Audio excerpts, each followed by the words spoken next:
Okay, we're going to convene the deliberative session, the 2013 deliberative session of the Timberlane Regional School District. If we could rise and say the Pledge of Allegiance first. Pledge of allegiance to the flag of the United States of America and to the republic for which it stands, one nation, under God, indivisible, with liberty and justice for all.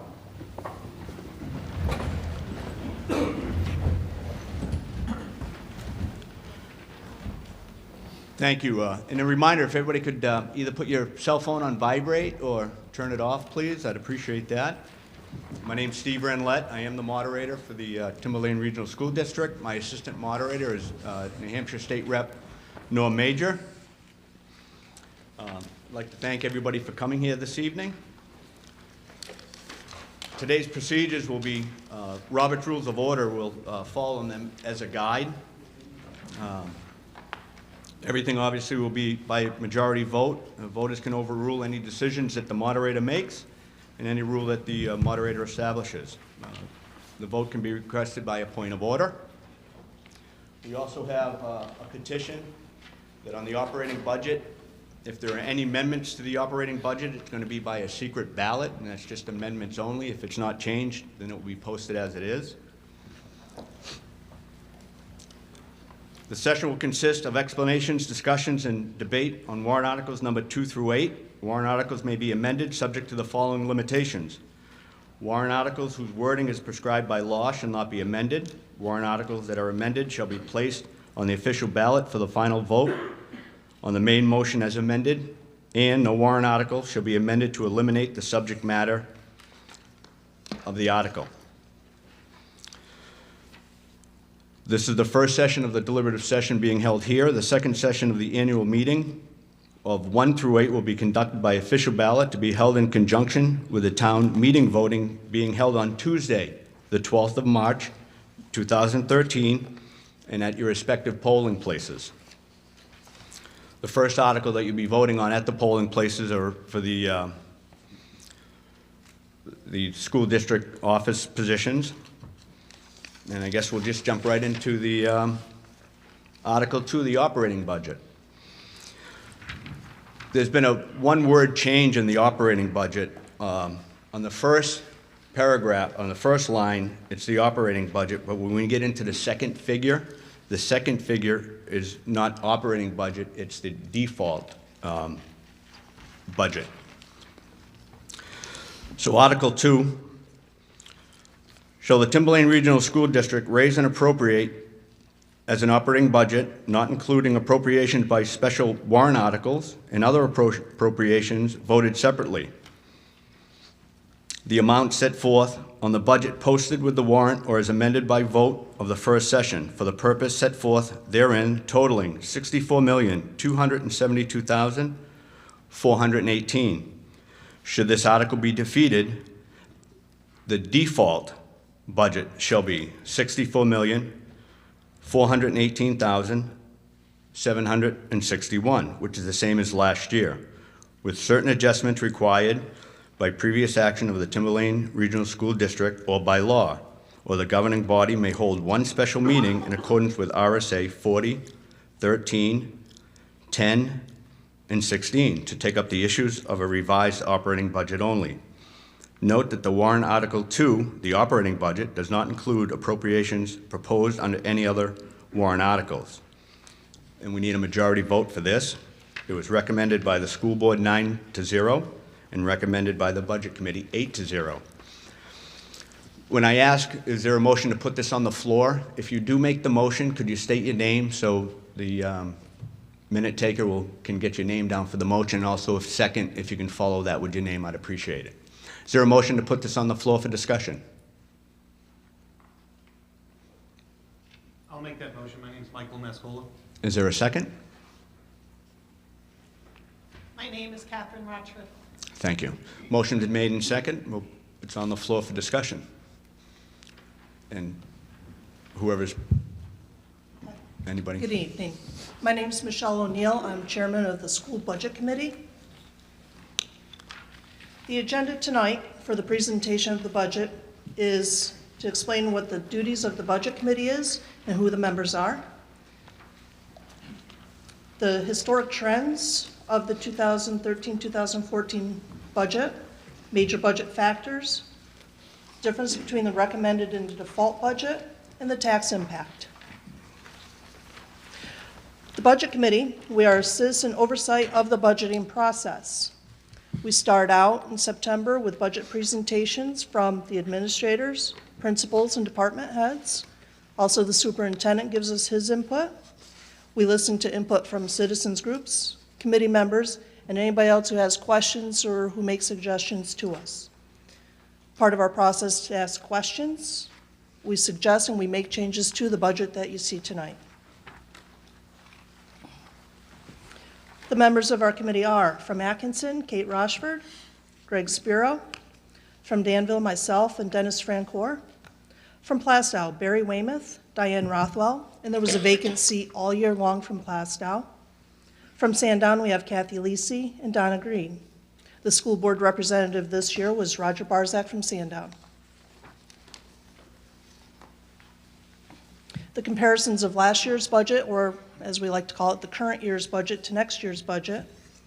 The 2013-2014 proposed budget is $64,272,418.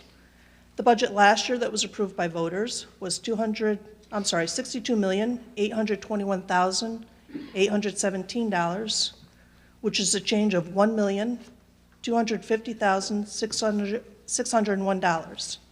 You'll see as we go along, the major reason of that increase is from state retirement increases and employment insurance. If we didn't have those increases, our budget would be lower than last year's budget. That's a percent increase of 1.98%. The budget is both recommended by the school board and the budget committee. Over the years, you can see our historical trend. This is not a gross budget. We do not add lots of money to the budget every year. We go through it very carefully to decide what's necessary and what's needed to run this district, because the job of this district is to educate students. We're not here as employers. Our job is to educate our children. The major increases in the operating budget this year, as I stated, retirement system rate increase.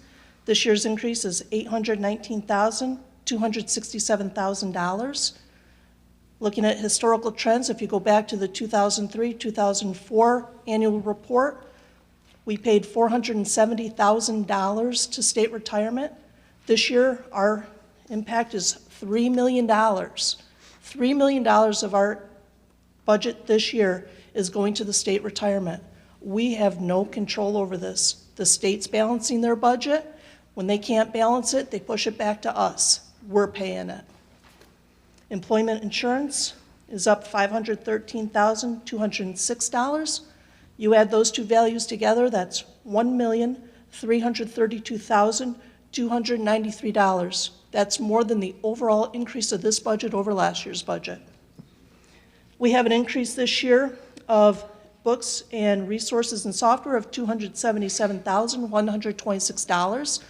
Primarily because we're going to the Common Core standard, and we found that our elementary math curriculum is not in alignment, so we're researching other curriculums that will be, and the increase in the budget is for that reason alone, so we will be in alignment with the Common Core standards. Our professional services up $96,535, equipment $67,190, transportation $61,959, and the SAU budget is up $37,265. That's a total increase of $1,872,368. We talk increases, now we talk decreases. There are decreases in the budget. Every year we've had money put into a capital reserve and we've taken that out. That's $200,000. We have fund transfer, which is offset by revenue of $110,000. Salaries, we've had a decrease. That's showing $190,282. The bond interest is lowered to $84,000. That's the principal on it, or I'm sorry, the interest on the bond. Supplies are down $33,899, and then there's others of $3,586, for a total decrease of $621,767. The bar graph shows the items that are the major accounting factors for us. When you look at this, retirement system we have no control over, employee insurance we have none. We have to transport our students, we take money out of the capital reserve, we have to pay our teachers. We do have a lowering in the bond interest. Other operating budget changes by major category. The biggest differences between this current year's budget and next year's budget is a decrease in the salaries and benefits, a decrease in the instruction-related, facilities-related, and other, for a total decrease of $1,250,601. The salaries, we had a decrease of $190,282. Part of that is we've had turnover savings, we've had teachers retire, and we've hired other teachers as replacements, and as a result, we have savings in salaries. We also had 4 teacher positions that had been open that we did not fill, so that's a savings. We had an increase of insurance, and again, we see that in New Hampshire retirement for teachers and the employers, and we had an increase in the Social Security, workman's comp, and unemployment. Instruction-related, we had decrease in tuition for special ed and vocational. Again, we had the increase in the books and software. Again, that goes back to the elementary math program for the Common Core standards. Equipment, professional services, and other supplies for a total of $315,042. Facilities, this is probably one of our constants this year.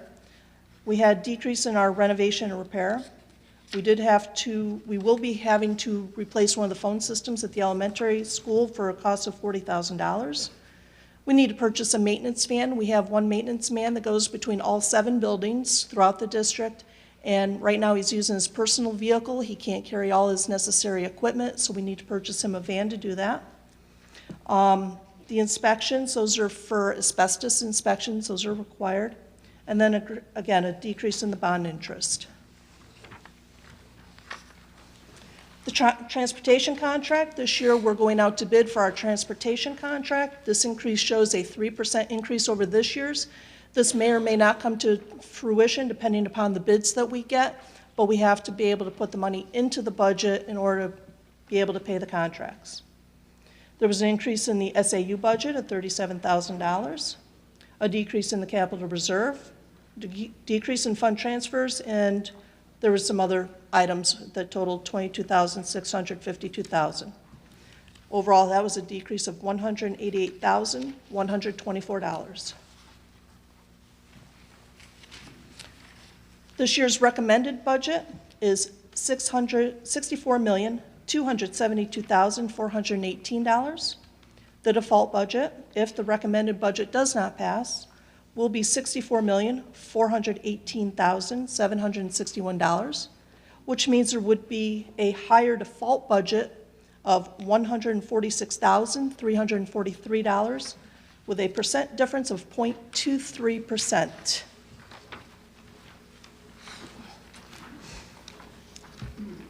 This page shows the estimated tax impact to the different towns of the recommended versus the default budget.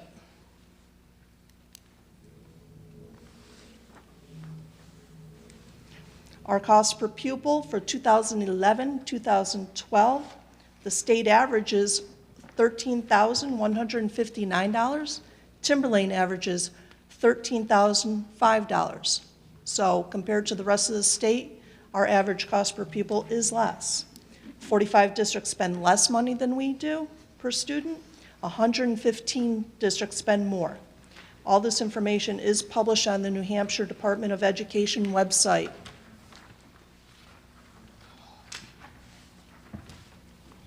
Thank you.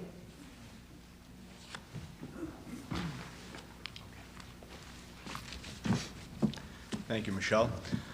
Okay, we'll open it up to the floor for comments, discussions. And when you approach the mic up here, if you could state your name, and if your last name is a little difficult to spell, if you could spell it out for the minute taker, I'd appreciate it. Chris Russell from Sandown. Could you explain for us, please, where you come up with a default budget versus the proposed budget? Why is the default budget not last year's budget, which is less than this year's proposed budget? Where does that default number come from? It looks good when you compare the default budget to the proposed, because obviously the proposed is less, so it looks like a no-brainer, but the default budget is not last year's. Can you elaborate on that?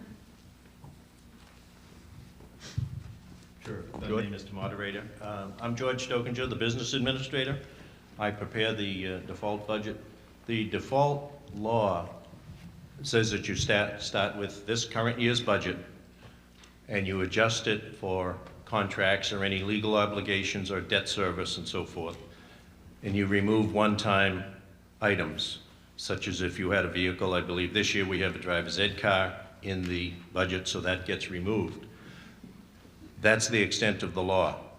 And beyond that, if we make discretionary cuts, that's what brings the proposed 13-14 budget actually below the default budget. Does that answer your question? Yeah. If I may take a minute, I did err in one area here. We have a list of non-resident individuals that are going to be speaking this evening. I'm going to read a list. I'm going to need a motion and a second and vote on it to allow these individuals to speak tonight. We already have a motion on the floor. So do I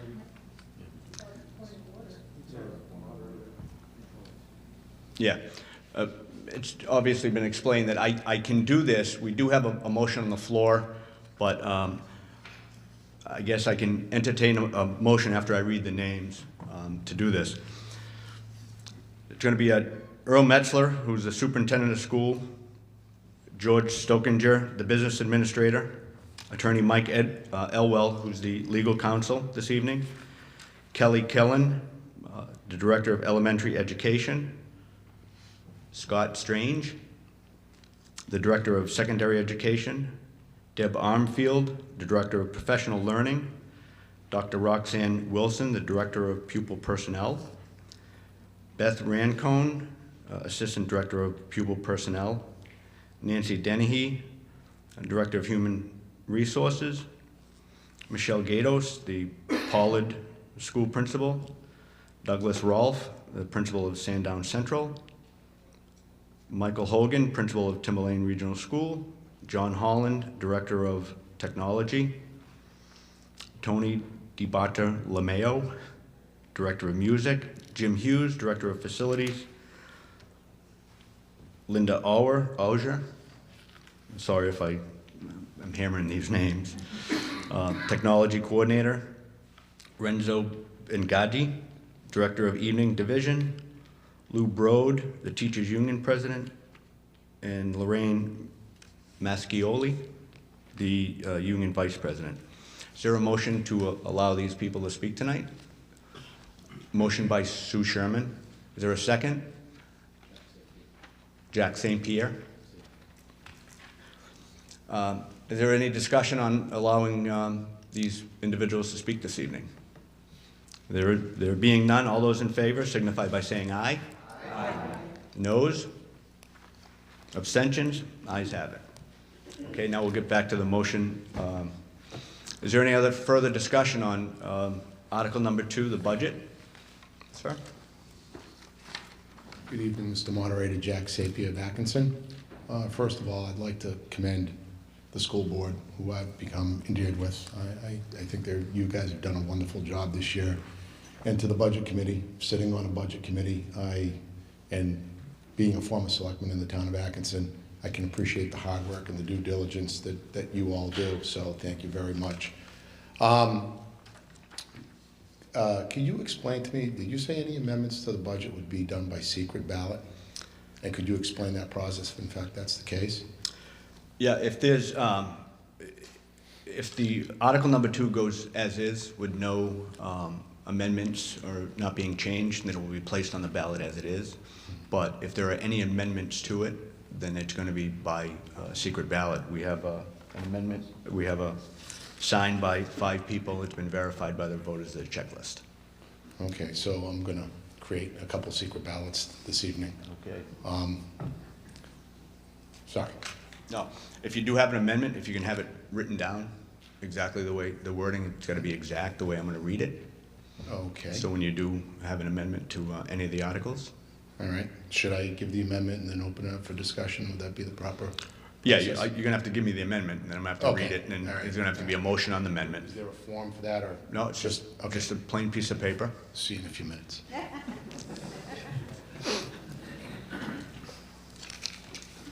Hi, Dennis Heffernan, Plasto. I just have a question on that amendment, and that does not have to be voted on by the people present? No, I was Point of advised, order I was advised by counsel that as long as it's signed and verified. Mike, if you'd like to speak on that?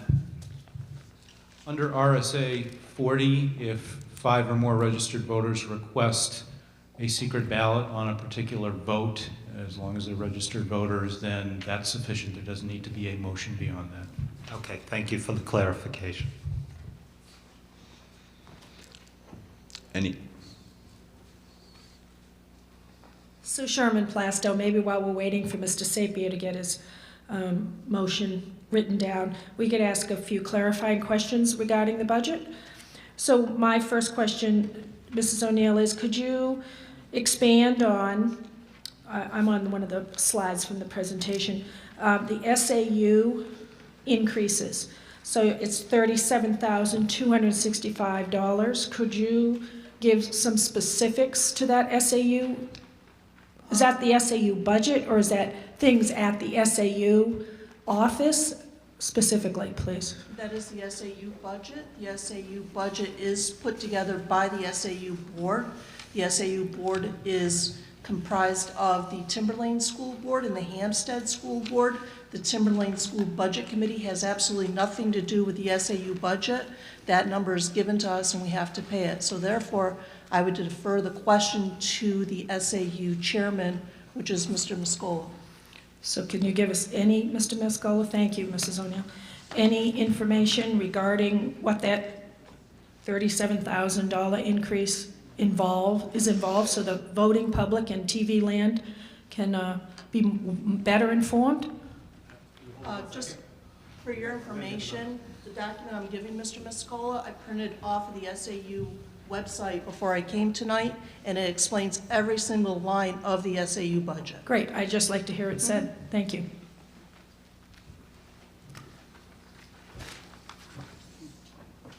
If I summarize it, are you looking for a line by line to break it up to the penny or just general category? Anything that's specific. We had to, when Mr. LaSalle retired from this district, we had to pay out some contractual amounts that were in his contract. I don't have the exact number, but that was a chunk of change. I might ask George to step in here. Other pieces we had. Then we had salary increases for the 3 individuals, was it? 3, I believe. We had 3 individuals that we rate, 3 positions that we increased the salary line by. We also put in there a performance bonus for the superintendent, and that was something we didn't have before. So 3 salaries, a payout for the superintendent, and a performance bonus were probably the biggest factors that contributed to that number. And George? As we referenced in the Timberlane budget, the retirement system rate increase was the single biggest factor in the SAU. That drove the SAU budget up $18,000. We had an increase in some conference and travel that was part of the, really the negotiations with the new superintendent's contract. We increased conference and travel by $5,000. The rest of it was either salaries or benefits, primarily employee insurance. 60% of the SAU budget is salaries, because really the SAU is just the administrative staff. We reside in a Timberlane building, do pay some rent, and do pay for some of the particularly computer support we receive. So the SAU budget is really made up of the SAU staff. Again, 60% is salaries, the balance is benefits, some rent, some computer support. Again, of that 37,000, I believe is the number, 18 is the retirement rate increase alone. 10,000 is employee insurance rate increases, and the balance is primarily some increases for the staff. Some small fluctuations between other numbers, but those are really the major components. Thank you. Mr. Moderator, I'd like to address that question as well, if I may. Go ahead. Just to be clear, Mr. LaSalle. If you could speak up into the mic, please. Just to be clear, just so we don't unintentionally mislead, Mr. LaSalle's benefits package when he departed was paid through cash surplus that the SAU had and is not reflected in this current budget, correct? Yes. Yes, thank you. Any other comments? Okay, we'll go with this one.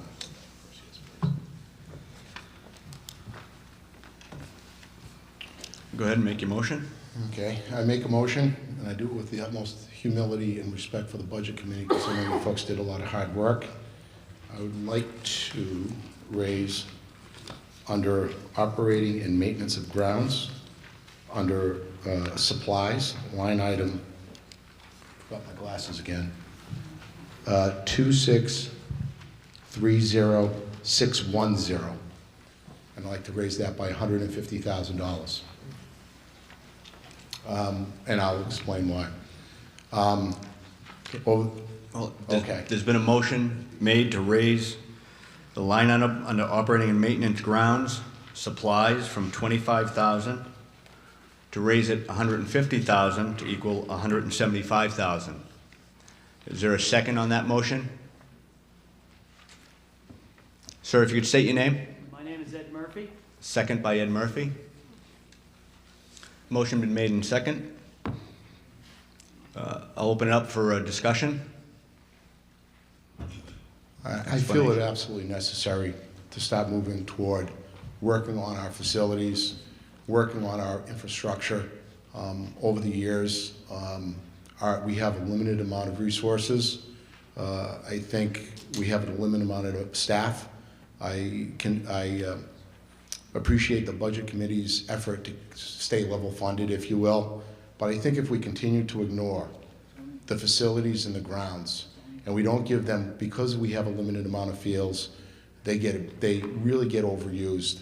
In addition to that, I think there are very economical ways that we can get more bang for the buck. And what I mean by that is I'd like to see part of that $150,000 go towards a piece of equipment that would take 1 man, 1 hour, the work that it's currently taking 2 men, 8 hours a day to do. So in turn, that piece of equipment would pay for itself in the first year, and thereafter would be an asset to the district.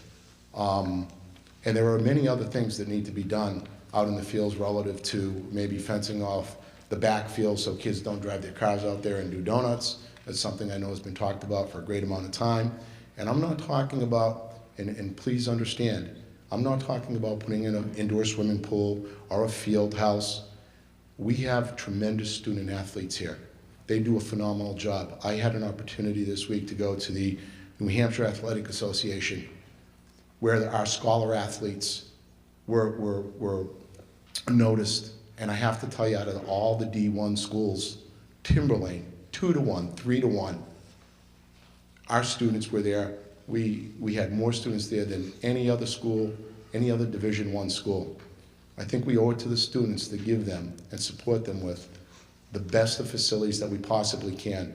I'll only cite one example, and I don't want to go tick for tack, but You know, if you look at, it used to really bother me as a selectman when department heads would come in and say, well, Hampstead's doing this, and that's what they're getting paid. It infuriated me. But I kind of have to do that here, and the difference is that our students go to the other complexes. They go to Bedford, they go to Manchester, where there's, let's take, for instance, the baseball stadium, and this is across the board with all our sports and all our grounds that need to be managed and maintained. Manchester has a stadium. Londonderry has a stadium. Pinkerton has a park. Timberlane has 2 logs and a plank. Those are our bleachers, 2 logs and a plank. I think our students deserve better. If grandparents should come and watch their son play on that field, there's a good chance that they're going to slip and slide and go down the hill, break a hip, and interfere with the game. I think we owe it to them. And I think with part of this $150,000, if you incorporate it and you get involvement with the community and you get involvement with corporations, you can make that $150,000 into $500,000 worth of value to the school district. Because we have limited grounds, you have the lacrosse teams playing on the soccer fields. The fields get absolutely no relief whatsoever. That takes extra materials, extra fertilizer, just to keep them up to snuff. You have soccer teams practicing on baseball fields, and it's one continuous chain. There's a number of assets that we could throw against some of this out of that $150,000. I'm very proud of the students. I'm very proud of the administration. I think they have it right now, and I think it's fair to say that we have 3 staff members taking care of the care of grounds for the middle school, the high school, and the 4 grammar schools. It's woefully understaffed. I think they're making chicken soup out of chicken do, and I commend Mr. Hughes and his efforts and his staff for doing such a great job. And you know, if you look at some of our facilities, my understanding is that the track was donated. I think we as a district and we as a region need to work together. I think you need to bring in the selectmen. We have a lot of properties that we could potentially use, but that's not really germane to my motion. But I would really love to see us starting rewarding the efforts of these students. And here was the interesting part that was brought up at that meeting. Students give 2 to 3 hours of homework in the evening. The athletes give another 2 to 3 hours of their time in their sport. Then one of the guest speakers said, how many of you have a job? Almost every Division I athlete, scholastic athlete, raised their hand. How many of you give to charitable organizations, give of your time? Almost every student raised their hand. These are good kids, these are good students, they're great athletes, and I can only tell you that the big conversation, and this is where you really all need to be proud of what you've done, is where are you going to college? I'm going to Bentley, I'm going to UVM, I'm going to Brown, I'm going to Dartmouth. Every single student, my daughter, and I got to thank you for this, she's been accepted to every college she's applied to. And it's a reflection on what you folks have done. And I think that to surrender and say, you know, I know what I'm going to hear in a few minutes. These are tough fiscal times. It's tough. I make pretty decent money, and I struggle. But I got to tell you, I'll struggle a little bit more for the kids. I think we need to step up to the plate, and let's not throw in the white flag. What I'm asking for is very little as it would affect the tax rate. And I appreciate your time and would ask you for your support. Thank you. Thank you. Any other comments or questions on the amendment to raise the operating budget by $150,000?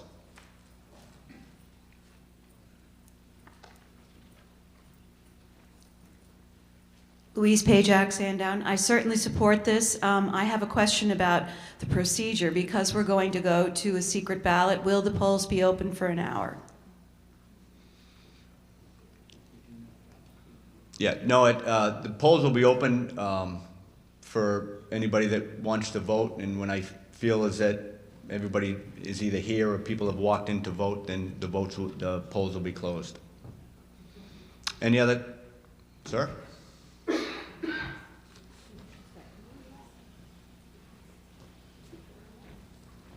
Christopher True. I got a question, maybe you could get some information for me. Was this proposal brought before the Budget Committee? I I'm not aware of that. That's not procedural. Yeah, no, I'm not aware of that, and if they want to speak on that, they can, but if not, you got to speak on the amendment that we have. All right. I think the time to bring something that's before, to be put into the budget is, it should be presented to the budget committee. That's the time, that's what their job is to review, to let us all know if money is being wisely and knowledgeably spent. Yes, this is a feel-good motion, but if it hasn't been presented to the budget committee, I don't feel this is something that should pass. Well, this is what this time is for at the deliberative session. You can add, subtract, amend to the warrant article itself. Yes, Mr. Belo. I guess two questions. First is, would you please read it, that motion again? Well, as I've been advised by counsel, when you're making a money motion, you can make the money motion, but it affects the bottom line, which is what would be the operating budget. So he proposed to raise the budget by $150,000, which would make the budget, if it passed, to appear $64,422,418. Well, what was the motion that was made, To raise, well, that he made? he made the motion to raise the line item.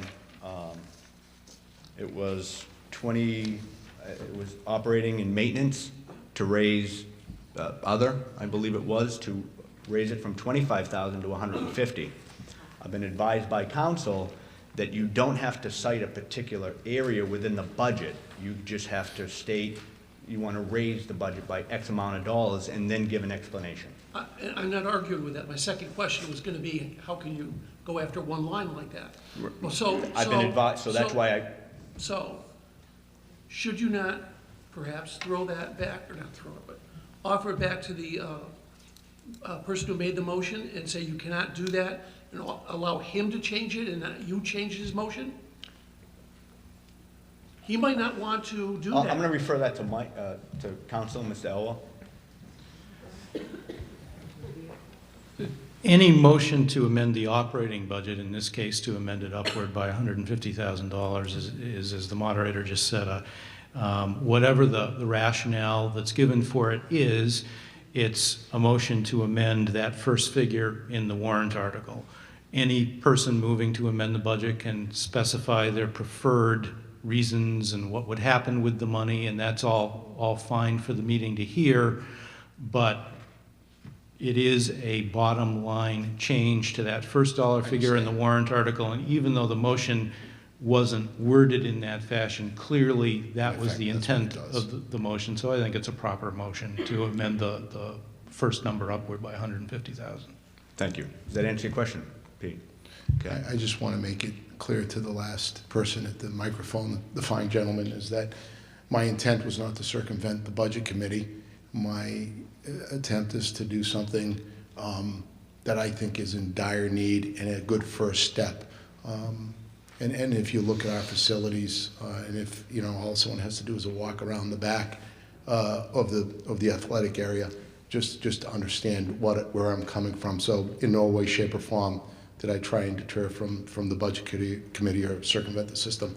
My understanding is that this is why we're here tonight, and this is why we have this meeting. Thank you. Thank you. And Mr. Mescal, go ahead. If I can just get some clarification. If I can get some clarification on Mr. Sapia's request. So he made a reference about what would take one person 1 hour. We're currently doing with 2 people for 8 hours. So if there's some equipment that we're going to go buy, what is it, what type? And then I'm not sure if Jim Hughes is here, our facilities director, but is he aware of it, and does he support this? I haven't conferred with Mr. Hughes because that would probably be a job-changing conversation. So with that said, what I have seen, and I've priced it out, is the 3-wheel John Deere. It's kind of the thing they use for sand traps, but they're used on most of the major league and college ball fields. And basically you can groom a field in approximately 5 minutes. We have 3 softball fields, 2 baseball fields, and if you do the math real quick, in about an hour, they can go out, groom the fields. Not only does it do a better job, but it doesn't in what normally takes a full day for our crew, which is woefully understaffed in my humble opinion. That $150,000, by the way, to bring the staff up to what I think would be accepted as a fair standard, would probably eat up the $150,000. But it's a 3-wheel John Deere. The cost of it's $22,000 fully loaded with the accessories. And if you do, and I don't know what the gentlemen get paid, but I make certain assumptions that would offset the cost, the labor cost in the first year, and thereafter you would have that piece of equipment. Not only would it work for those fields, but I think you can incorporate it into other areas within the district. Thank you. Thank you. If you could speak into the, Yeah. there you go. It seems to me that that piece of equipment is very attractive, and I know that our new superintendent has mentioned that maintenance of the grounds is one of his many new priorities. However, it seems that that would be a capital expense, that piece of equipment, and I would like to see that dispersed from a capital account and not added to an operating budget. Thank you. Any other comments on the amendment of raising the operating budget by $150,000?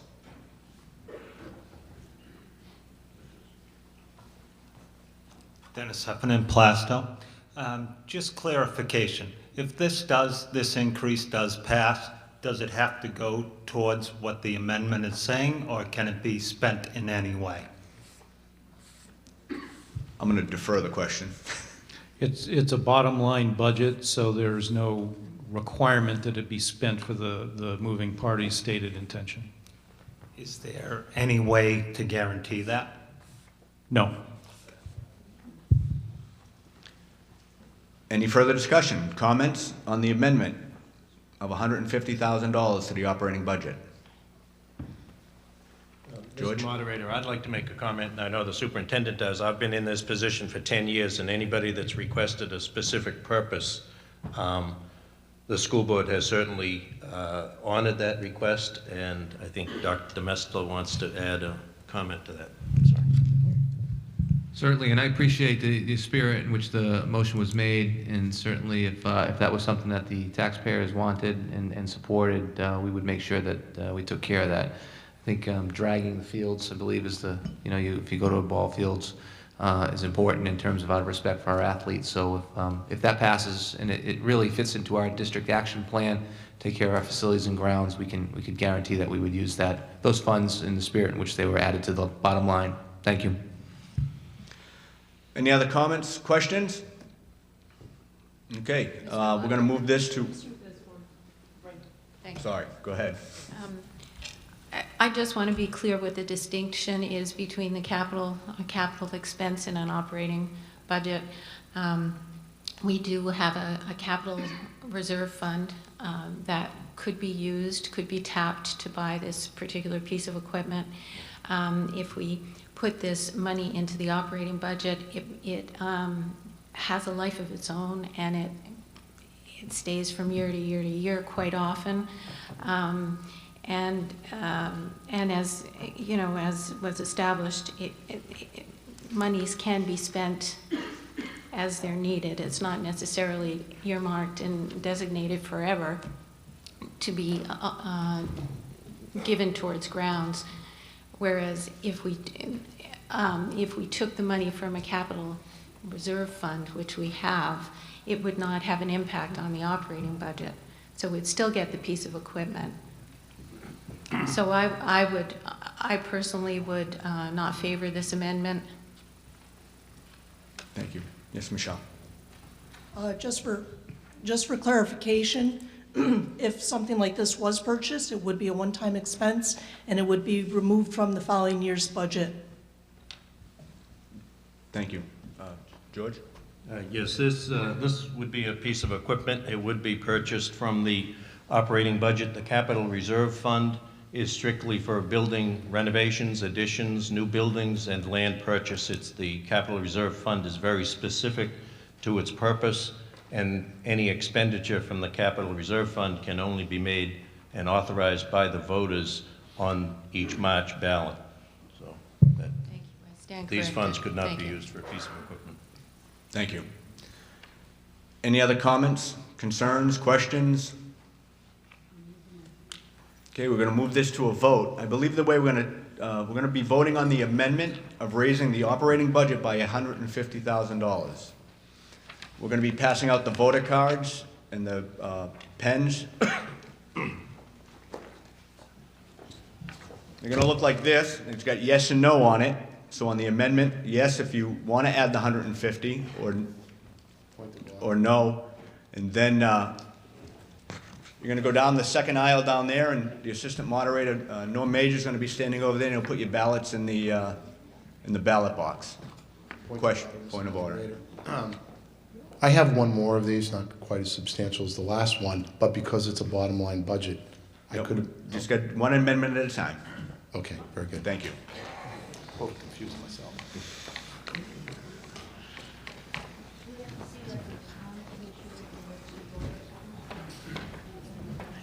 You also have to produce your voter card so that when they hand you a ballot, just to prove that you signed in this evening and that you're a registered voter. So if you have these handy, they'll hand you one of these, and then you can go over and drop it in the ballot box. Thank you.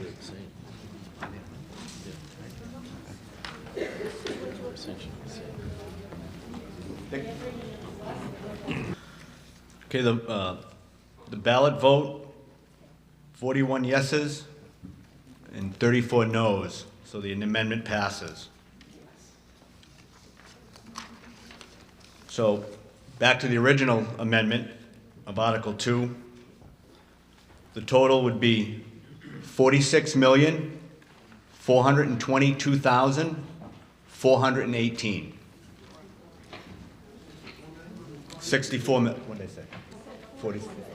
My dyslexia kicking in again, I apologize. It's $64,422,418. That would be the new total for the operating budget in warrant Article 2. Is there any further discussion on the operating budget for Article number 2? I guess I owe everyone an apology, because if I understood the bottom line budget theory, I would have just put them both together, and we would have only had a vote once, which I know some of my relatives in here are getting kind of upset with me because I told them it'd be 15 minutes. I'd like to amend the budget, $75,000 to the bottom line.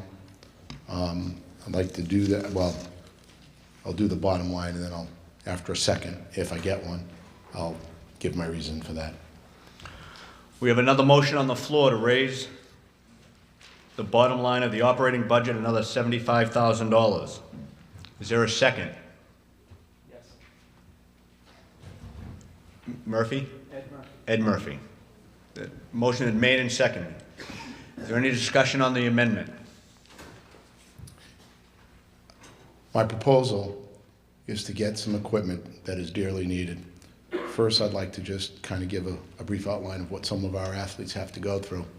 The indoor track team, because there are no indoor facilities regionally or district-wise, and I think maybe if we got together with the region and some corporations, maybe we could fix that. But on a Sunday, it is not uncommon that they drive 2 hours to Dartmouth or to Southern Maine University and 2 hours back after spending a whole day. So we're woefully under-equipped to service our children. When I go down to use the batting cage, so that is very dilapidated, I have to bring a wrench and washers with me because the legs are so worn out that the holes that the screws that hold the legs to the top of the screen that prevents you from getting hit have been so worn out and so damaged and haven't been replaced for years. We have 5 baseball teams between the middle school and this isn't specific to baseball, you could say this with just about every sport. We have 5 baseball teams and only 2 fields. So what ends up happening is a number of the teams have to go down in a corner and practice, not on a field, but on a chewed up remnants of what was formerly the football field.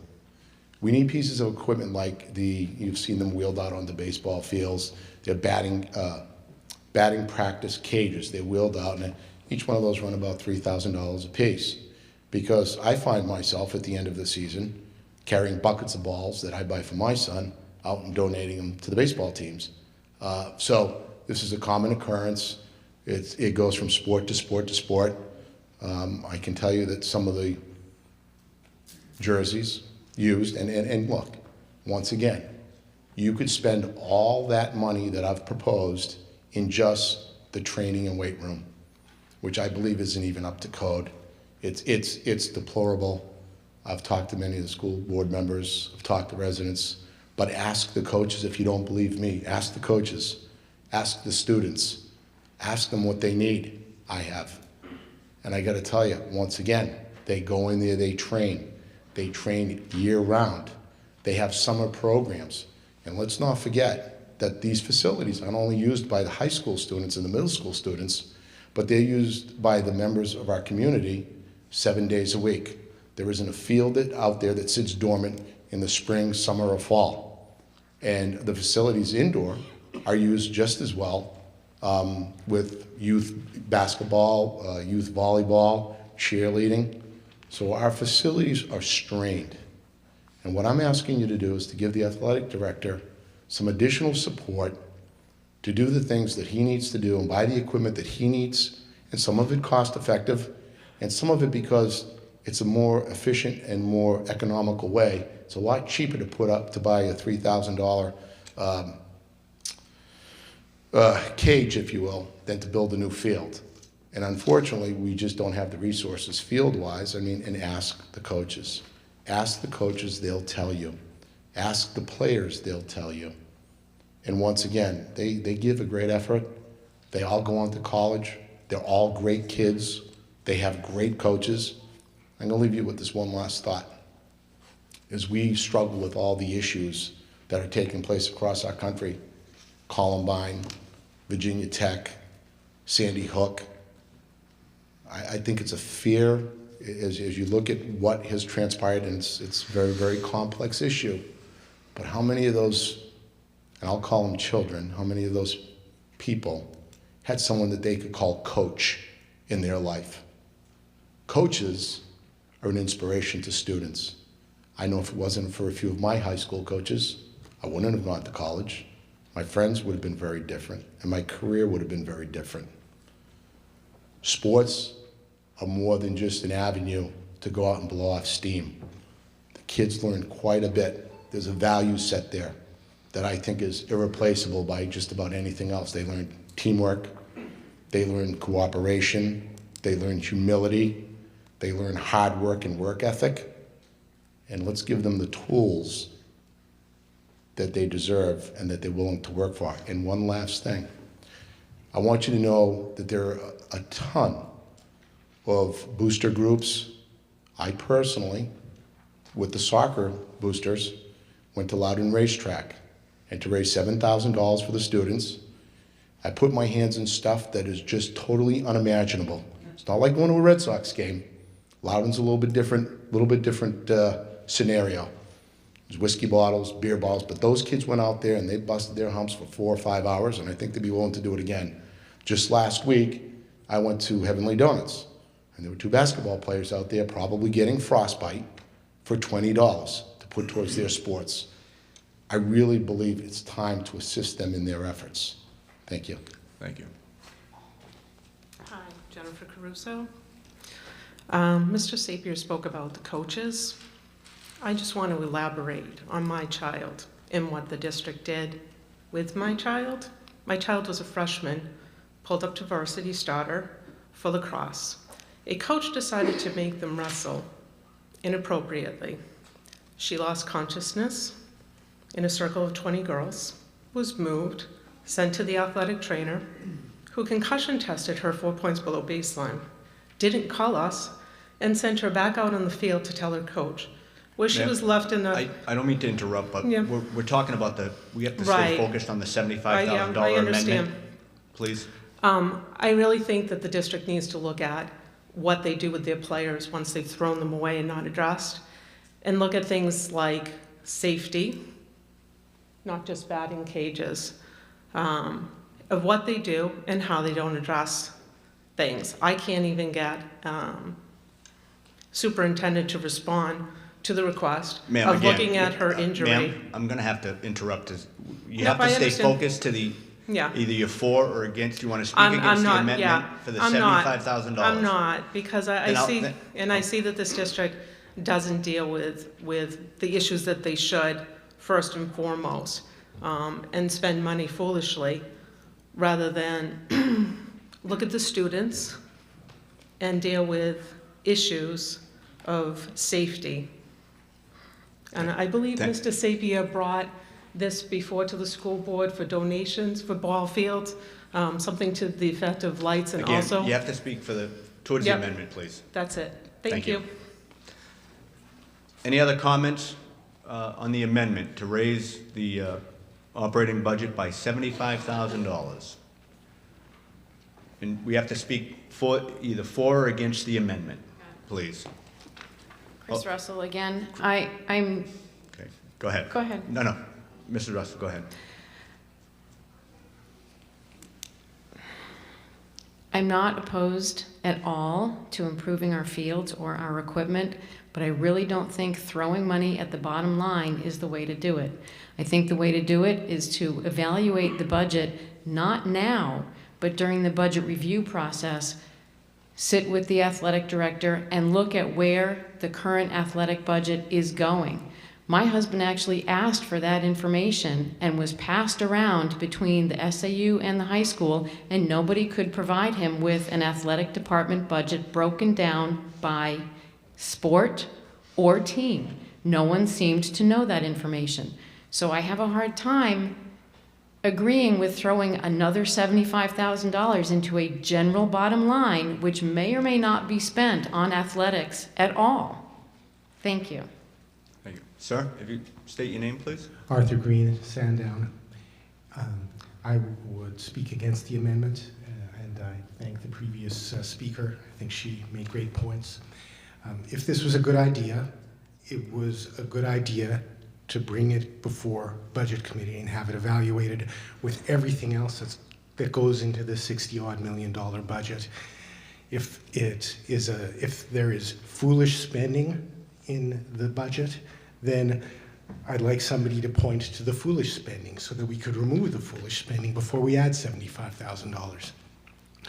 I didn't hear a rationale for $75,000. I heard about a batting cage, and I heard the figure $3,000, but it sounds to me like it's $75,000 for stuff. Maybe a good idea, but it's a good idea that should have been put into the mix and should have been evaluated against many, many other good ideas that had to compete to come out into a $60-odd million budget that the taxpayers can afford. So I would say this is not the time to come in and say $75,000 for good stuff. I have to say it may be well-meaning, but I have to oppose it. Thank you. With all due respect to the former speaker, this is precisely the time when the residents and the voters are allotted the opportunity to chime in and make their opinions, kind of, for lack of a better term, we're kind of the board of trustees. We, the voters, make these decisions and make these amendments. And once again, coming in here at this point in time, in no way, shape, or form have I tried to circumvent the Budget Committee, which I know how much time and energy you folks spend, and I do appreciate it because I've done it, I understand it, and I understand how great, no matter what you do. Can we stay focused for the Okay. $75,000? Yeah, we can do that. And Please. as far as those roll-out batting cages, I would propose that you need 4 or 5 of them. I brought up the weight room, which you could dump the whole $75,000 into if you needed to, because the conditions of these facilities we haven't expended the money, we haven't kept up with it over the years, and now we're faced with how do we get these things back to where they are? And once again, talk to the coaches, talk to the players. At my job, they ask me every November to make a plan, as do the department heads. Then sometime in December, my company comes in. I love you guys, great company. But they come in and then they tell me what my plan is. And then the rest of the year, I have to achieve that plan. Very similar to the athletic director or any other director in this school. What they're done, I believe that they were all told that the best thing to do is level budget. I also believe that, I mean, look at this facility. Look where we're sitting right now. Look at the product that comes out of this. And I'm gonna be. I hate to do this again, but we got to stay focused to the. I'll make the point, Mr. Moderator, okay? $75,000 amendment, please. The investment of $75,000 will produce the same outcome as what this building produces. That's my point. If you invest in the children, that's what you get, the students, that's what you get in return. The difference is you don't have to heat it. What I'm asking for, you don't have to heat, you don't have to air condition, you don't have to buff the floors. You need a little bit of grass seed, a little bit of equipment, some training equipment. So I didn't come in here willy-nilly. That $75,000 is the tip of the iceberg, what we should be expending compared to what other school districts spend on their students. Thank you. Thank you. Mr. Belo. A question for Mr. Hughes if he's here, or one of the administrators here if he isn't. Do we actually have the space available to store this new three-wheel John Deere tractor thing that we heard about earlier, plus 3 or 4 at least new portable batting cages, plus whatever else might come out of the $75,000? If we can stay focused to the amendment. Well, this is for part the of it. equipment. We have a place to store it. If we don't have a place to store it, then... The John Deere was the last one. Sorry, you're right. But is there somebody here to speak for where if they do purchase this equipment, and I believe this is Mr. Hughes. I guess the question, Mr. Hughes, is there adequate storage to, if we buy all this new, whatever the equipment is or whatever they deem to do with the $75,000, can it be stored? Yes, we can store. We have storage facilities, garages, and batting cages would actually stay outside. Thank you. Any other comments on the amendment of $75,000 to be added to the operating budget? You just have to yell and wave. I'm sorry, I don't. I just want to point out. I just speak right into it and it'll catch it up. I just want to point out that the last amendment made the recommended budget more than the default budget. And if we add $75,000 to the recommended budget, then the default budget will be significantly less than the proposed budget. I just want to make that point known. Yeah, if Article 2 doesn't pass at the ballot, then it goes back to the default budget.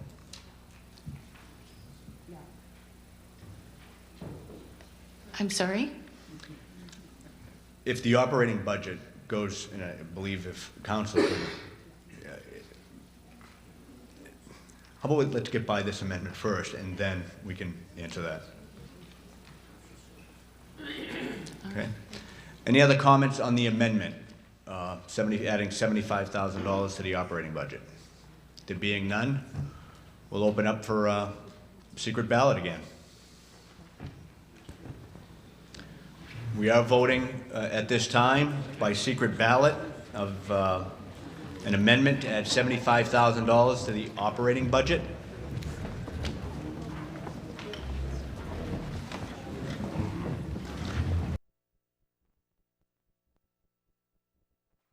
$5,000 to the operating budget.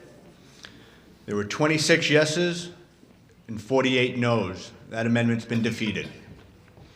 So we're back to the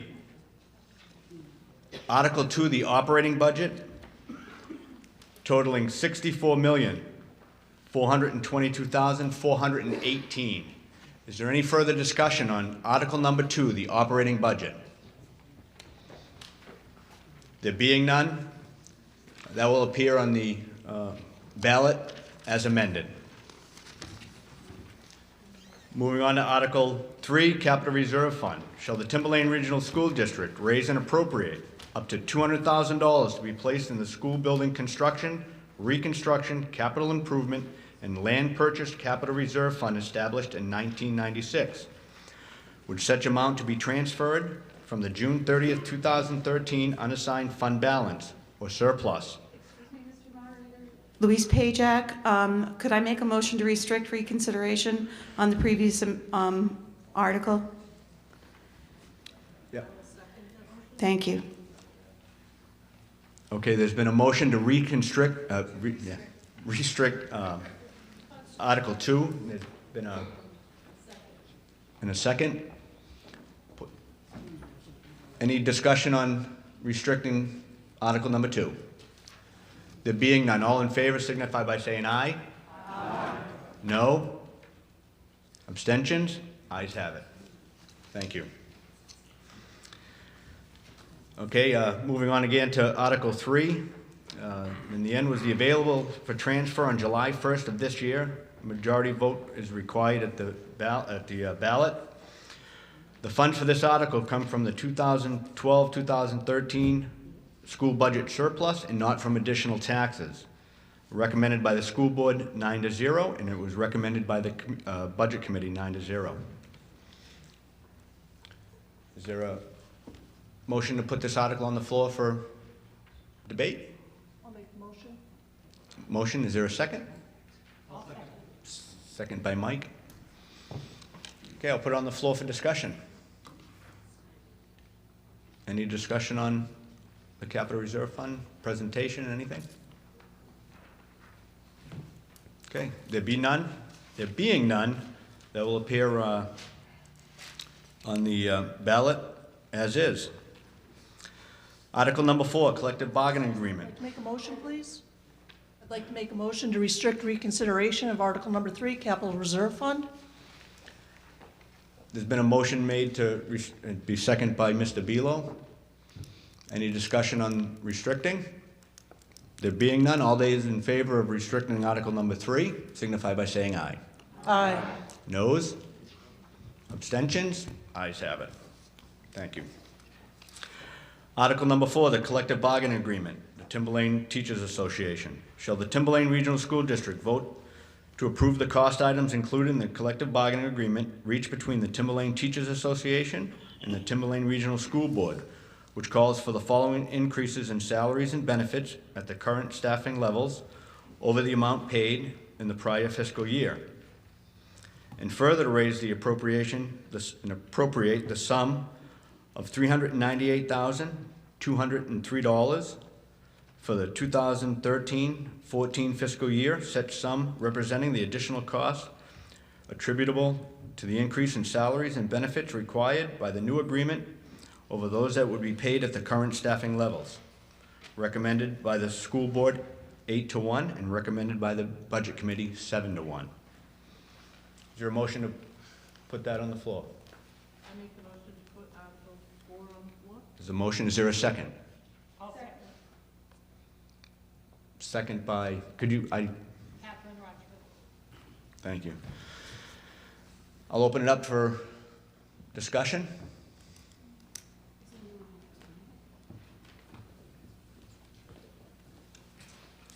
Jim Garrity from Atkinson. Can this be amended? Mr. Elwell, if you, please. The dollar amount in a collective bargaining warrant article can be amended, but it's important that you understand the consequence if you do that. By statute, statutes RSA 273A32B, the statute contemplates that you can amend it, but it specifies that if you do, then it has the effect of allowing either party to reopen negotiations on any or all issues. So the same effect as defeating the article. So, but yes, you can amend the dollar figure. Okay. And this article doesn't have secret ballot requests? No, it does not. Okay. I'd like to make an amendment to amend the appropriation number, raise and appropriate the sum of $248,203 as the new item. That's a reduction of $150,000, which essentially gives the taxpayers back the $150,000 that was just spent half hour ago. Okay, there's a motion on the floor to decrease Article number 4 by $150,000. Is there a second?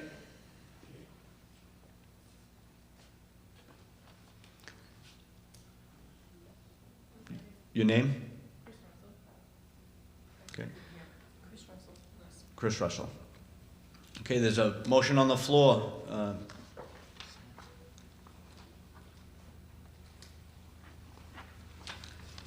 Any discussion, comments on Article number 4 on the amendment of decreasing the sum by $150,000 to $248,203? My name is Lou Broad. I'm the current president of the Timberlane Teachers Association. While I understand the spirit of what you're trying to do, as Mr. Elwell has said, there would be serious consequences to reducing the amount, the least of which I believe we would probably have to go back to negotiation, and it would pretty much invalidate. The Timberlane Teachers Association is very happy with the current contract or tentative agreement, as I believe the school board is. It was a very good negotiation session. We had concessions on both sides. We came up with a reasonably good plan for controlling medical insurance costs. We're very happy with it. We're hoping that you would support that, and please not support the amendment. Thank you.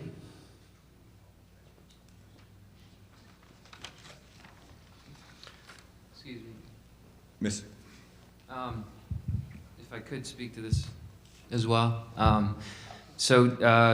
Just so everyone understands, the board and the union got together many times, spent a great deal of time going through language and the money, and as you see it here, the $398,203 to raise and appropriate in year one, the board fully supports that.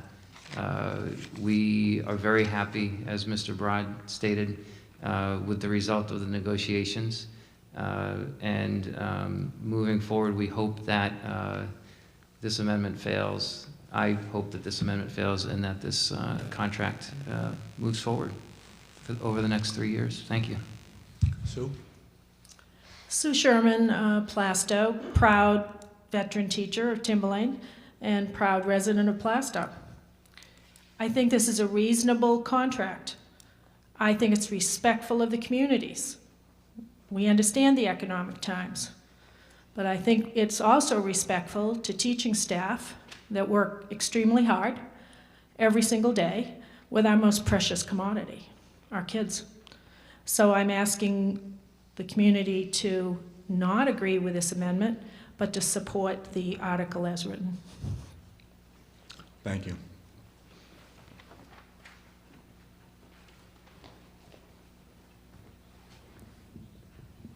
Deb Brown Sandown.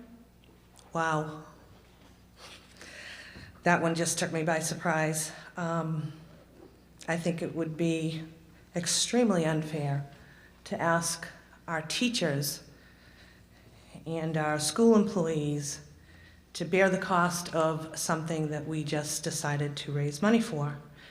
And I would have said to the person who made that amendment, you should have been on your feet for Article 3 if that was how you really felt, instead of making the teachers pay for that amount of money. We all should pay for that amount of money. And I would not support this. I would not recommend that anybody support this. I think a lot of time and effort goes into collective bargaining. I think that those of us who are not in the middle of that don't realize how much time and effort goes into it. I think we can appreciate how much time and effort goes into it. And I think that our teachers deserve to have their contract, and I would urge you to not support this. Thank you.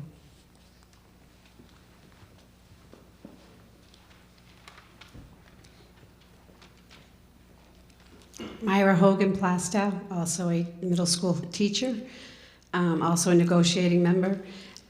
We did work long, hard hours, and we appreciated what the board did for us, as well as I hope you appreciated what we did for you. For the last few years, we have really stepped back on our contracts, and we have not taken raises. We have been my husband's have been out of work. We all know how hard the economy is. We have been very much aware to that. I find it hard to believe, after hearing the gentleman speak about the trip he took to Concord with the scholar athletes, and how many of our athletes were going to Bentley and all these colleges, and yet you want to punish the teachers by taking away from our contract that $150 when those kids are going to Bentley and those other nice colleges because of the education they're getting from the teachers in this district. I'm very surprised by that, the last gentleman's amendment, and I hope that you do not vote for it. Thank you. Any other comments, questions, concerns on the amendment? I saw a few people walk in. If you haven't registered to vote, if you are a registered voter, check in. You all have, thank you. Any other comments on the amendment?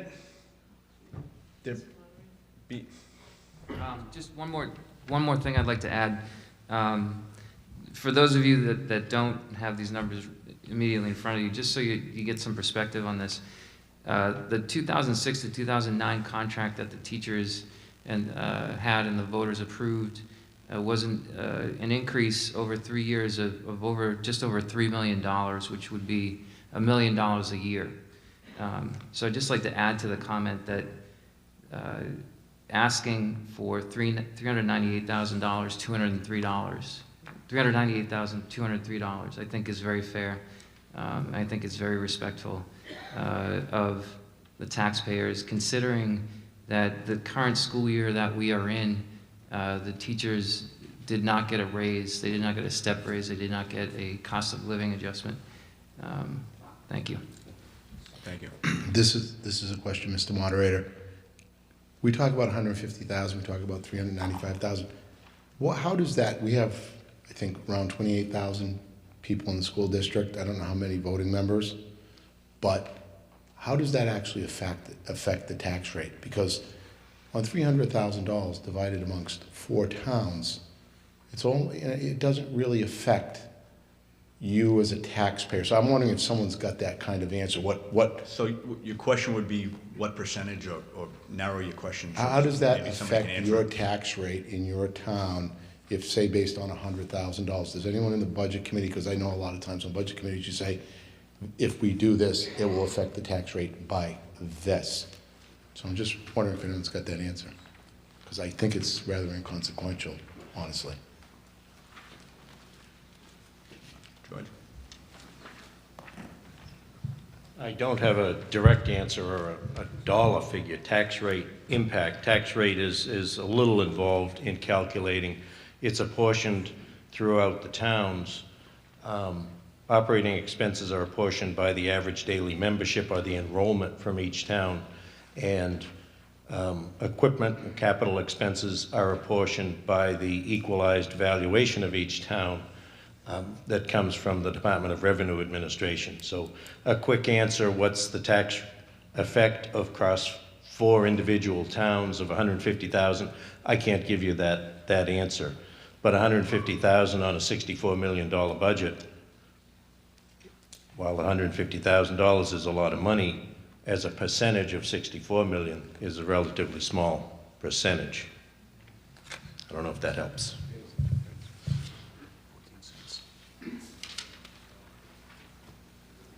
That's, well, actually, in your handout, if you want, the TTA contract is noted in the last sheet of your handout has the tax rates.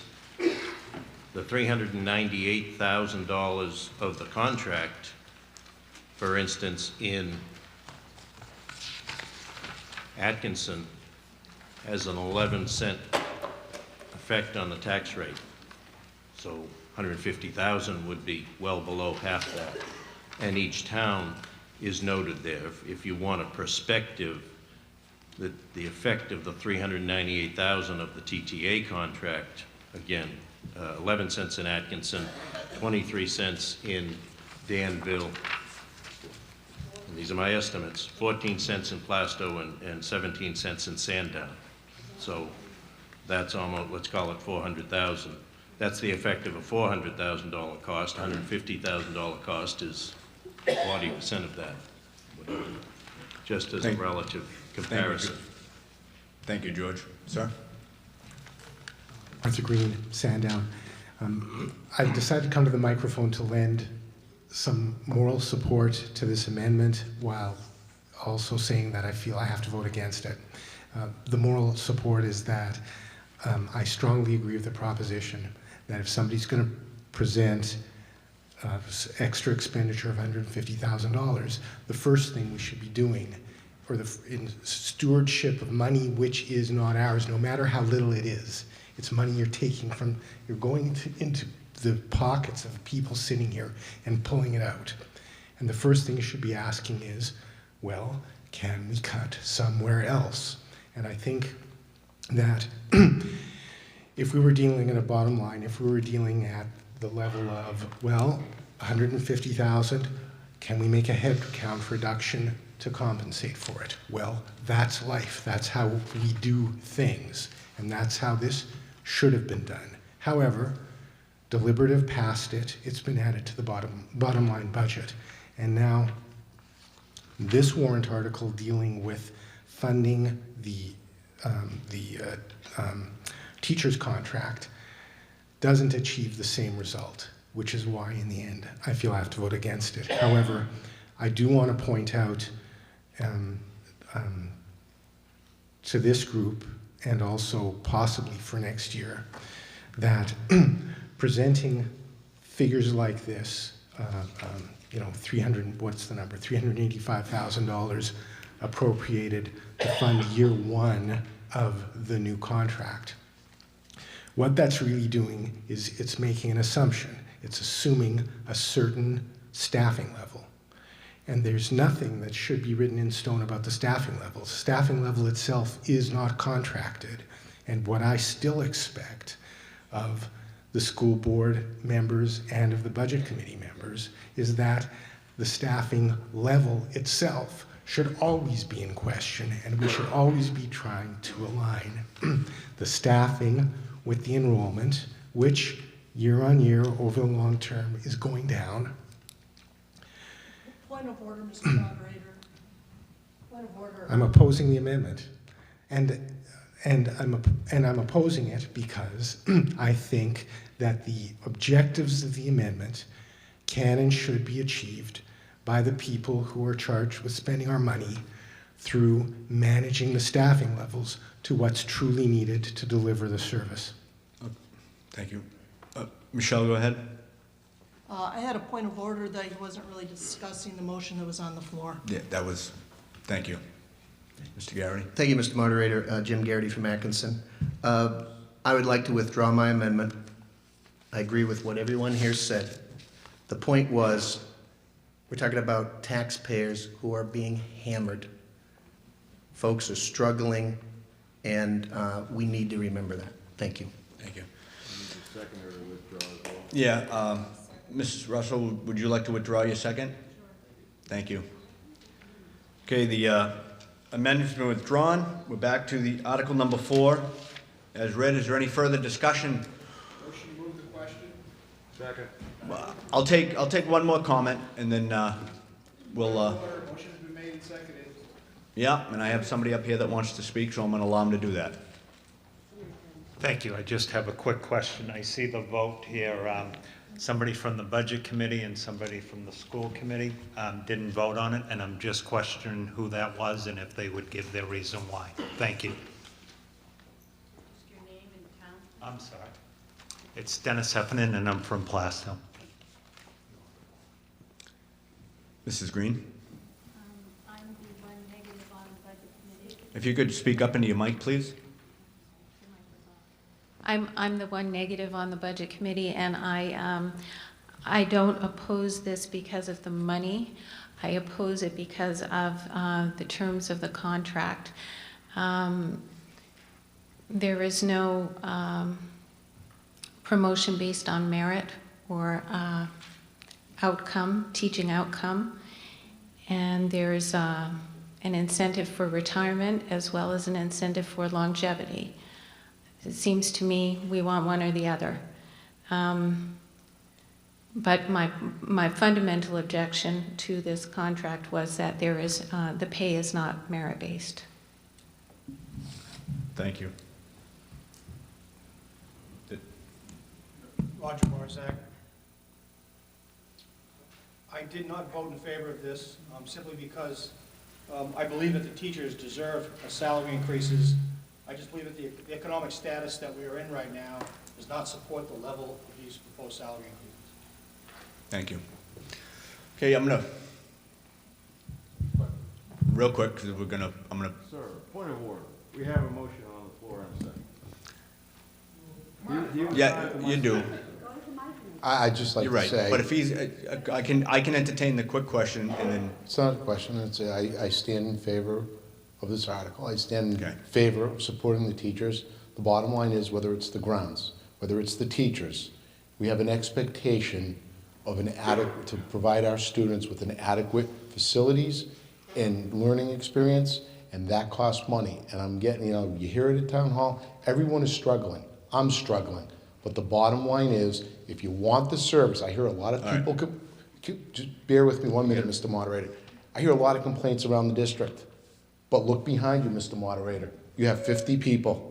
Show up, or you have to pay. You have to pay the teachers what they deserve. Okay. And I can tell you the product that they're putting We're gonna out move it is on. exceptional. Thank you. Thank you. Okay, we're gonna, be no further comments, we're gonna, place Article 4 on the ballot as is. Article number 5. Mr. Moderator, I'd like to make a motion, please, to restrict reconsideration of Article number 4. Motion to reconstrict, is there a second? I'll second. Restrict. Restrict, did I say restrict? Reconstrict is not a word. Restrict, I'm sorry, Sue, thank you very much. Motion been made, any discussion? There being none, all those in favor signify by saying aye. Aye. Noes? Abstentions? Ayes have it. Article number 5, authorization of special meeting on cost items. Shall the Timberlane Regional School District, if Article 4 is defeated, authorize the Timberlane Regional School Board to call one special meeting at its option to address Article 4 cost items only.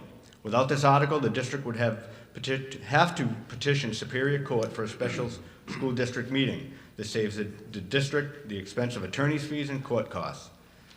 The school board, it was 9-0, and it was recommended by the Budget Committee 7-0. Is there a motion to place this article on the floor? 7-1. Is there a motion to place this article on the floor? Motion been made by Peter. Is there a second? Second by Michael. Any comments, questions, concerns on Article number 5? There being none, it will appear on the ballot as is. Article number 6, fund balance retention surplus.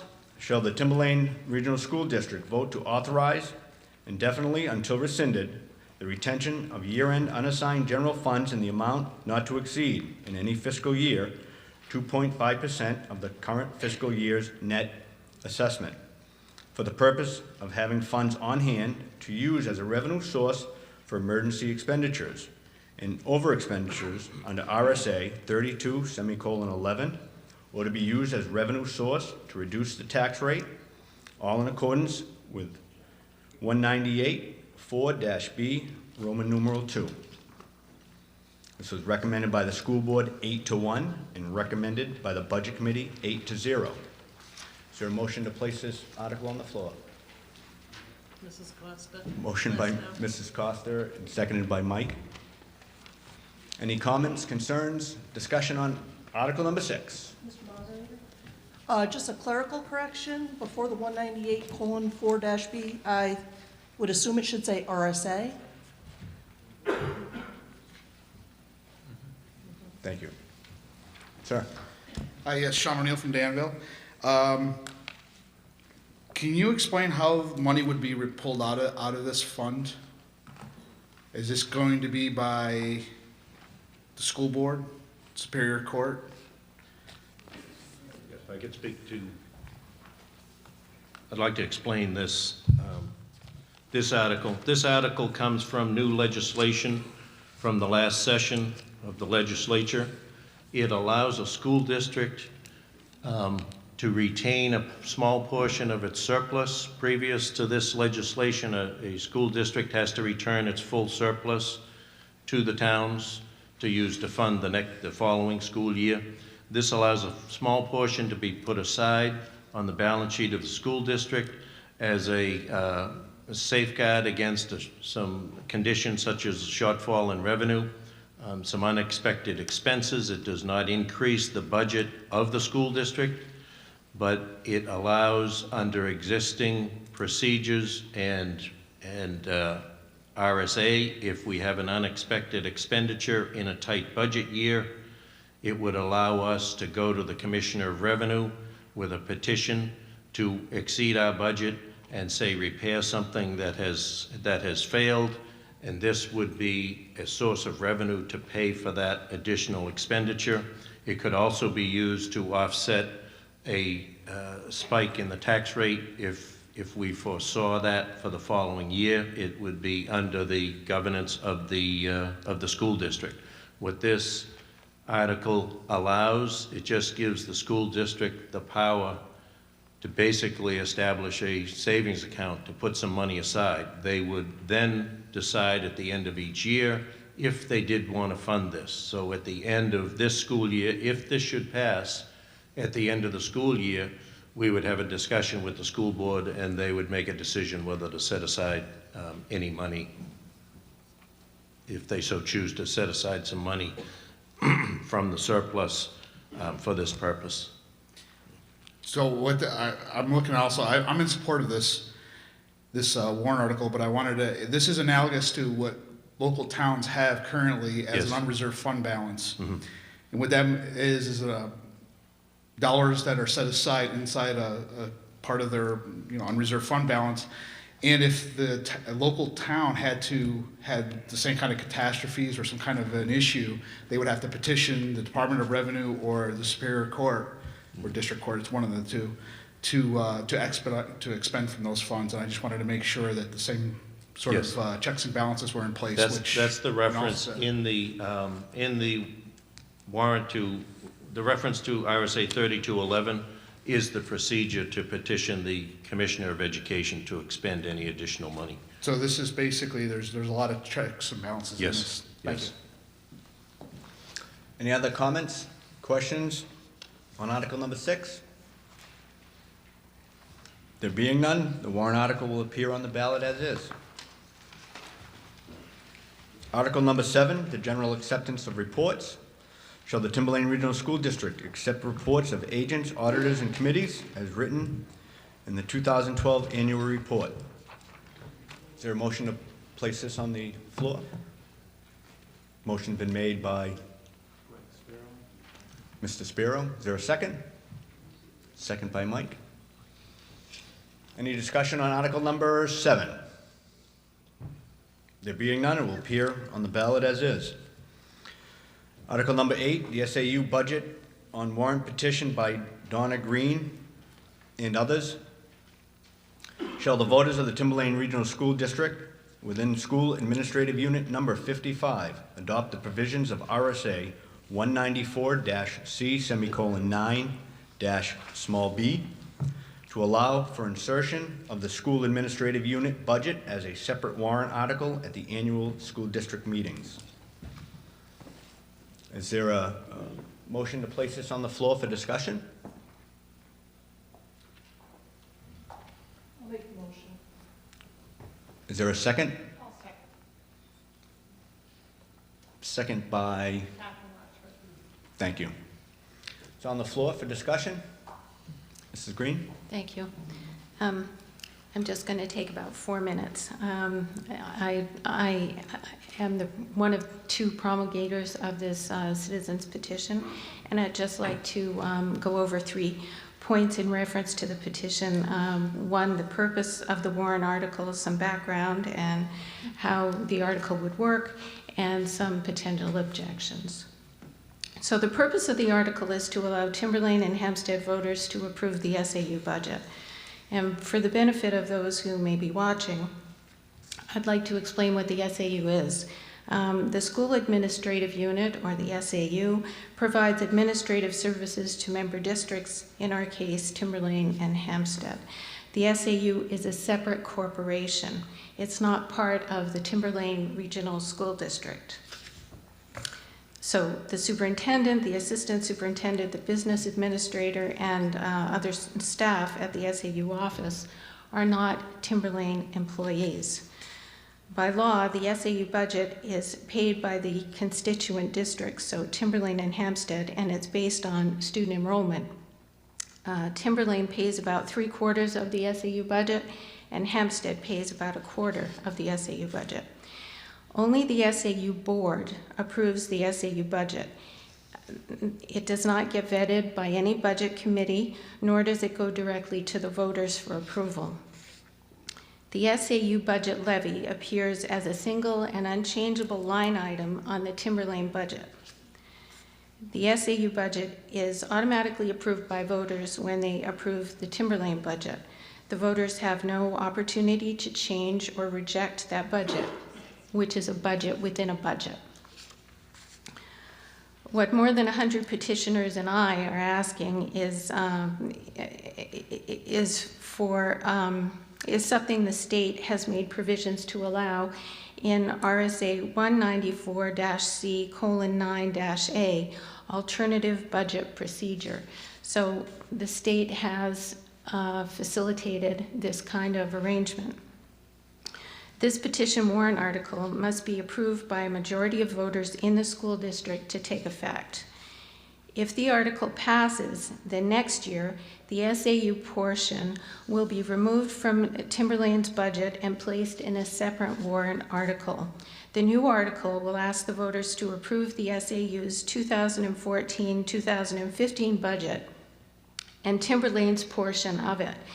It will also state that if it is not approved, the district will adopt the previous year's budget.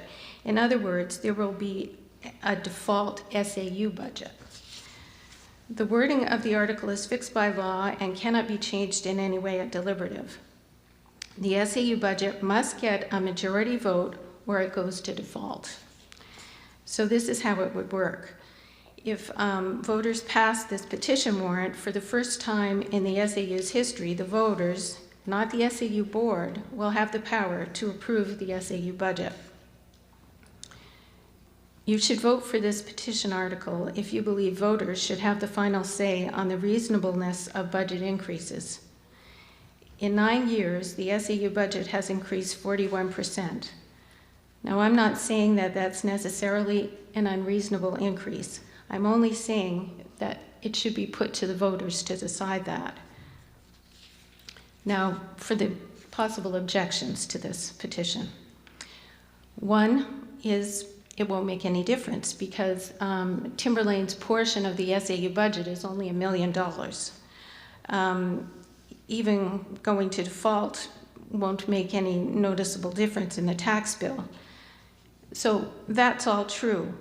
But you know, this isn't about money, it's about voter oversight and potentially future money. The second possible objection, the SAU budget goes to public hearing where voters can have their say at that time. That's true, but there's no legal requirement for the SAU board to adjust the SAU's budget based on public hearing feedback, and in fact, they don't. As far as I know, there hasn't been an instance in living memory when the SAU board changed the budget due to public hearing feedback. Third objection, if the SAU budget fails and goes to default, no one at the SAU will get their raises or bonuses, and that isn't fair. To that I say, make sure your budget is reasonable and the raise is justified, and you'll have nothing to worry about. Fourth and final objection. This petition usurps the authority of the SAU board, which is elected.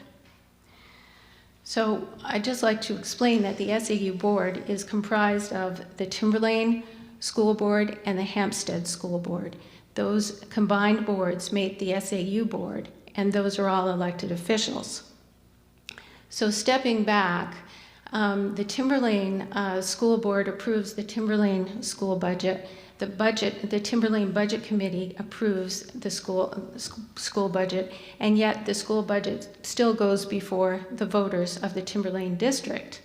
And I don't think anyone here feels that the voters have usurped our authority in this regard. So that has been an actual objection. And I hope you all feel that budget should be voted on by the taxpayers because it's a good discipline for everyone. Thank you. Thank you. Go ahead.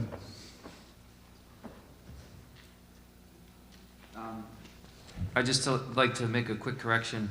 Mrs. Green, you said that the SAU budget is not vetted by a budget committee, but the SAU board sits effectively as the budget committee for the SAU, and we do vet it. We spend two meetings, and we do look through it. We go line by line. It's not quite the budget that you see here before you. For Timberlane, it's much smaller, so it's easily handled in much less time. So we do vet that. Could I address that, please? Go ahead. I did watch the SAU budget get discussed this year, and I saw only one meeting where it was discussed. There was an active debate about SAU raises for the staff, and after that debate was finalized, there was no discussion of any other line item on that budget. Thank you. Mr. O'Neill. Since the SAU budget is composed of two different districts, is there a similar warrant article that's being placed in the Hampstead? And what would be the prognosis if one passed it and one didn't? You could have a situation where one town could be voting on it, one couldn't, one's on a default budget, one's on a different operating budget. We're going to have the council answer that question. It's actually an unusual procedure because both districts are involved. All of the votes for the two districts, Hampstead and Timberlane, are aggregated, and it requires a majority vote of all the combined votes. So you don't have a situation where one district might pass it and the other wouldn't. It's a combined vote. Just like a regional school district is. Sort of, yes. So then with the number of 75% roughly the budget ratio, is that the Timberlane could approve it, Hampstead could not approve it, but Hampstead would have to turn around and live with this? Well, Timberlane does have more voters, so potentially if enough people voted one way in Timberlane, it could overcome the vote in Hampstead, yes. Yes, okay. Thank you. Any other questions on Article number 8? Michelle? Mrs. Green, you'd made a comment that the SAU budget's been up, I think you said 41%. Can you tell me why?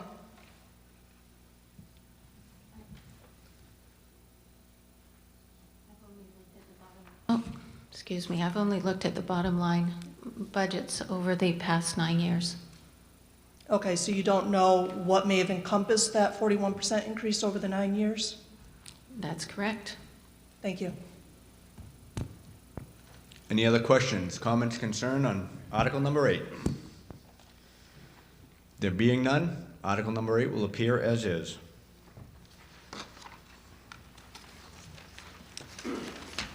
And I believe that will conclude this portion, but I believe Michelle has a few words to say if we have a couple of minutes. I'm just going to make this very brief. Thank you, everyone, for coming out. This is, besides the year of kindergarten, I think one of our bigger voter turnouts. I'd like to thank a couple of people being on this committee this year. I'd like to thank Kathy Lisi for her 4 years, Kate Rochford for stepping up for another year, and I'd like to thank Barry Weymouth for his year of service. Thank you. One more thing. I'd like to, hold on one second. Thank Michelle O'Neill for all of her years of service. This is her last year, and she's done an exceptional job as chair over the last 3 years? Chair 3 years. 3 years. So thank you very much. Thank you.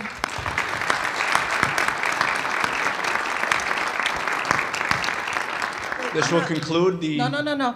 This won't conclude. We're not done yet. Wow. Give me the mic. We also have 2 members of the school board who are leaving after many years on the board. Mrs. Withy from Plastow and Mrs. Aubrey from Sandown.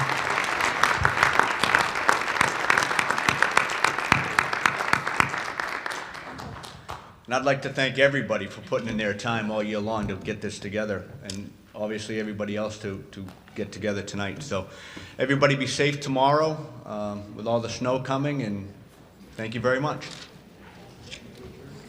And I guess I have to do that. I don't have to do that on my budget committee. I'll make a motion to adjourn. Motion by Michael, second. Second by Peter. All those in favor to adjourn the meeting signify by saying aye. Aye. Noes?